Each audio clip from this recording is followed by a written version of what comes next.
Pag na-shoot ko to, magta-tryout ako sa Kong Unbelievable Basketball.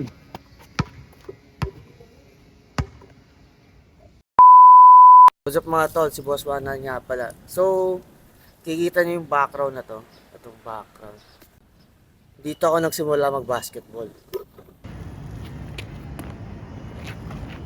Around 2006 or 7, exactly dito sa court na to. Ang ginawa ko lang, nakuha ko yung bola. So, tinry ko siyang hawakan yung bola. Tapos pagkahawak ko, ginanong ko lang. Siyempre, noong una, hindi na siya. Ayun, mag-shoot kagad siya kasi hindi ko naman tansyado yung speed, lakas ng bato ko. So, tinry ko lang siya, hindi siya na-shoot noong una. Then, i-realize ko, kaya ko pala ang basketball. Ay, nakaka-dribble ako.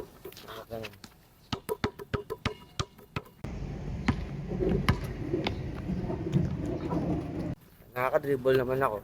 So, parang tinesting ko lang yung kakayahan ko kung kaya ko mag-basketball.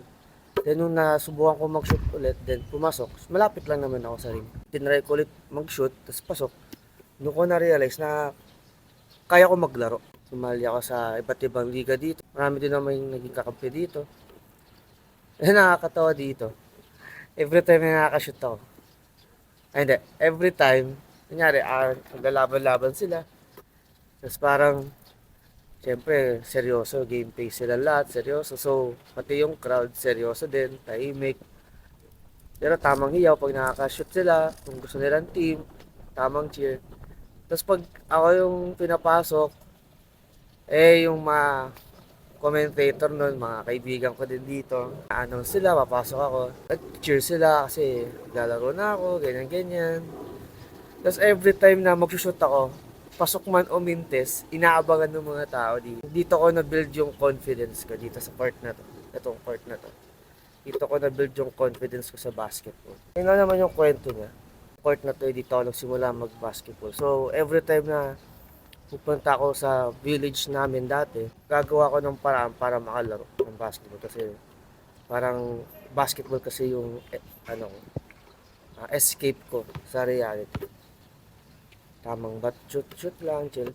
So, ito yung escape ko sa mga stress sa buhay. So, nakatuwa lang. Dito ulit ako. Ilan naman kwento niya. Dito ako nag-start mag-basketball, sumali ako liga dito. Nakatuwa lang. Balik-balikan. Pag-basketball ko dito. Yun lang ang aking video. Share ko lang sa inyo yung kwento ko dito. Then, salamat sa mga nanood. Kita-kits next time. And Boss Juan out. Let's go. Pag na-shoot ko to, magta-tryout ako sa Kong Unbelievable Basketball.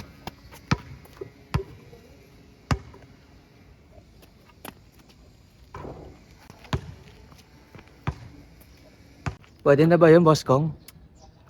Power!